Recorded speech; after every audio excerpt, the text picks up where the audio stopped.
عمومی طور پہ رشتہ داریوں کے اندر بعض رشتہ دار بہت تلخیاں دیتے ہیں، زندگی کے اندر زہر بھر دیتے ہیں،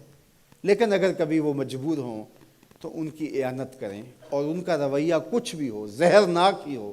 لیکن آپ کا رویہ خوبصورت ہونا چاہیے۔ آپ مجھے اگر پوچھیں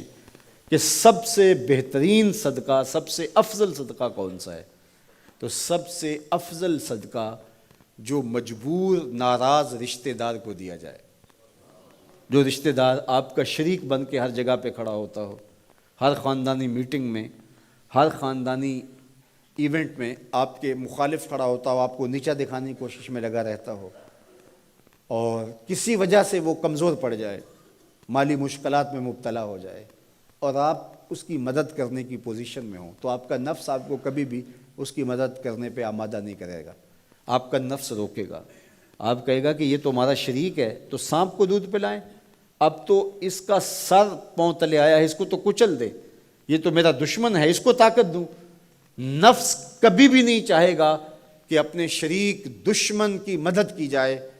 لیکن سب سے افضل صدقہ وہی ہے جو ناراض رشتہ دار کو دیا جائے، اس لیے کہ اس میں نفس شامل نہیں ہوگا، اور جس عمل میں آپ کا نفس شامل نہیں ہوتا اس عمل سے تمہارا رب راضی ہوتا ہے۔ تو رشتہ داروں کے ساتھ سلوک اچھا کرنا، رشتہ داروں کے ساتھ رویہ خوبصورت کرنا، یہ تمہاری زندگی کا اسلوب۔ مجھے بتائیے اہل مکہ نے، حضور کے رشتہ داروں نے حضور کے ساتھ کیا سلوک نہیں کیا تھا؟ اوجریاں ڈالیں، کانٹے پھینکے، راہوں میں گڑھے کھودے، اذیتوں کے پہاڑ کھڑے کیے،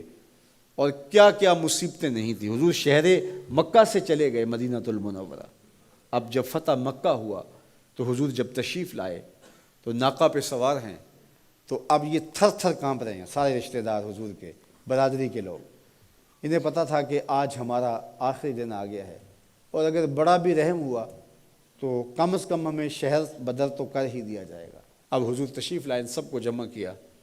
کہا کہ بتاؤ میں تمہارے ساتھ کیا سلوک کروں؟ تو انہوں نے کہا کہ آپ کریم باپ کے کریم بیٹے ہیں، ہمیں آپ سے اچھے سلوک کی توقع ہے، اور ان کو توقع یہ تھی کہ ہمیں قتل نہ کیا جائے، شہر سے نکال دیا جائے۔ تو آقا کریم نے فرمایا اذهبوا انتم الطلقاء، جاؤ چلے جاؤ، میں تمہیں معاف کرتا ہوں۔ اور آج تم سے وہی کہتا ہوں جو حضرت یوسف علیہ السلام نے اپنے بھائیوں سے کہا تھا، لا تثریب علیکم اليوم، جاؤ چلے جاؤ، تم سارے آزاد ہو۔ اور حضور نے سب کو معاف کر دیا۔ معاشرے کے کمزور لوگوں کی حضور علیہ السلام مدد کرتے، ان کا بوجھ حضور اٹھا لیتے۔ دکھیوں کا، کمزوروں کا، لاچاروں کا بوجھ اٹھانے کا مزاج پیدا کرو،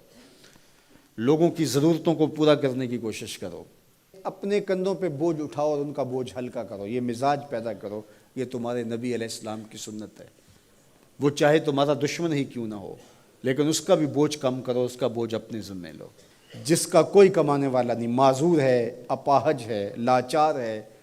زیادہ بچوں کا بوجھ ہے، اور ذرائع آمدن تھوڑے ہیں، تو آپ کثیر العیال لوگ ہیں جن کا کوئی مددگار نہیں ہے، آپ ان کی مدد کرتے ہیں، ان کے کام آتے ہیں، آپ ان کے لیے کمائی کرتے ہیں۔ یہ بات ذہن میں رکھیے، کمائی کرتے ہوئے 3 نیتوں کا استحضار رہنا چاہیے، 3 نیتیں آپ کے ساتھ جڑی رہنی چاہیے، تو آپ کا کاروبار، آپ کا رزق کمانا بابرکت ہوگا۔ اگر چوتھی چیز جڑ گئی تو آپ کے کاروبار میں، آپ کے رزق میں پیچیدگیاں آنا شروع ہو جائیں گی۔ سب سے پہلی نیت آپ کے ساتھ یہ جڑی ہو، عموماً ہم سب کے ساتھ یہ نیت جڑی ہوتی ہے، اور وہ یہ کہ ہم اپنی ضروریات کو خود پورا کریں اور سوال کی ذلت سے بچیں۔ دوسرا مقصد، جو میرے زیر کفالت لوگ ہیں، وہ بچے ہیں، بیوی ہے، بوڑھے والدین ہیں، وہ چھوٹے بہن بھائی ہیں، یا جو لوگ بھی میرے زیر کفالت ہیں، ان کی ضروریات کو میں نے پورا کرنا ہے، اور اس کے لیے میں یہ رزق کما رہا ہوں۔ تیسرا مقصد ہمارے ساتھ جڑا ہونا چاہیے، اور جب بھی ہم کمائی کر رہے ہیں تو ہمارے ذہن میں یہ بات ہو کہ معاشرے کے وہ لوگ، وہ میری گلی میں ہیں، میرے رشتہ داروں میں ہیں، میرے محلے میں ہیں، یا کہیں اور ہیں، جن کا کوئی کمانے والا نہیں ہے اور مجبور ہیں، میں ان کی مدد کروں گا۔ اللہ مجھے اس کاروبار سے، اس وسیلہ رزق سے اتنا عطا کر دے کہ میں اپنے بچوں کی کفالت بھی کروں گا، اپنی ضرورت بھی پوری کروں گا، اپنے والدین کی خدمت بھی کروں گا، اور معاشرے کے ان کمزور لوگوں کی مدد بھی کروں گا۔ وہ کام جن کے ذرائع نہیں ہوتے آمدن کے، بلکہ اخراجات ہوتے ہیں میں ان کاموں میں لگوں گا، مدارس دینیاں ہیں، مساجد ہیں اور دیگر ایسے کام ہیں، میں یہ خدمت کروں گا، اس لیے میں کما رہا ہوں، تو یہ رزق بابرکت ہوگا، اور آپ بیٹھے اپنے دفتر کی کرسی پہ ہوں گے، تمہارا رب تمہارے نامہ اعمال میں ثواب لکھا رہا ہوگا، فرشتے نیکیاں لکھ رہے ہوں گے۔ تو یہ سراسر دین ہے، یہ سراسر اچھائی ہے، نیکی ہے، عبادت ہے۔